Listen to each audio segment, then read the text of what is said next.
What is going on, guys? Matt O'Leary back with another video for Up the Turnpike, reacting to the big free agency news and trade rumors right now around the NHL.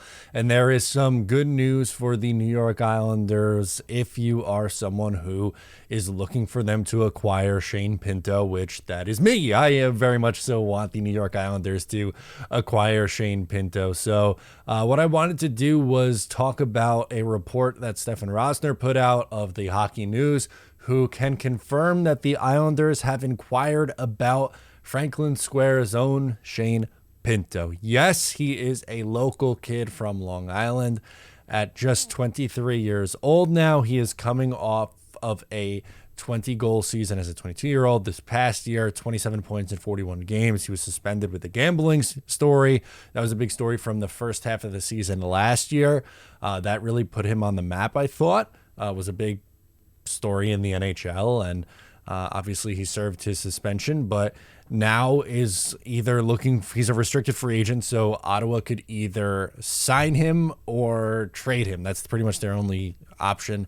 They apparently offered him a qualifying offer that he's not interested in signing. Now, there were some back and forth takes and reports about whether or not Shane Pinto actually issued a trade request from the Ottawa Senators. Even if he hasn't come out and made that formal request, it's not like the Sens have a ton of leverage in this spot. If they don't want to offer him a bridge deal or a long-term deal, then and he doesn't want to sign the qualifying offer, then your only option is to trade him. So I don't necessarily think Ottawa comes away with this and has a ton of leverage. And when you see what Ottawa just got in return on a trade for Jacob Chychrun, it's not really I don't really think that Ottawa's in this spot where they're going to fleece some team on this kid.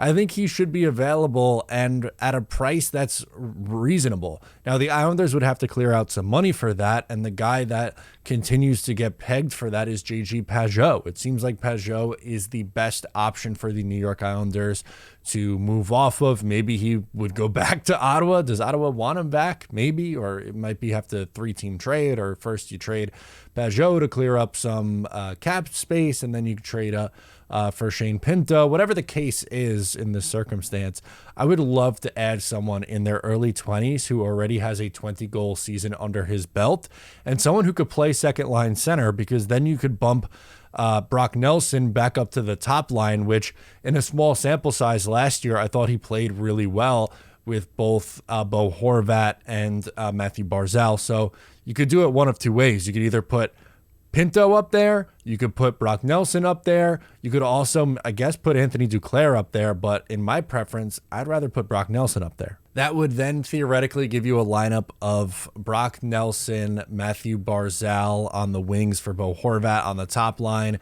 Then you would have Shane Pinto centering probably Anthony Duclair and Kyle Palmieri, a third line look of Anders Lee, Casey Cizikas, and Pierre Engvall, and then my fourth line look, I would say Tiplikov, McLean down the middle, and Simon Holmstrom as the right wing on the fourth line. That's what my lineup would look like, and I think that's significantly deeper than what the Islanders have been running out there over the last few years. So if Shane Pinto's available, Lou Lamoriello, bring his ass back home to Long Island.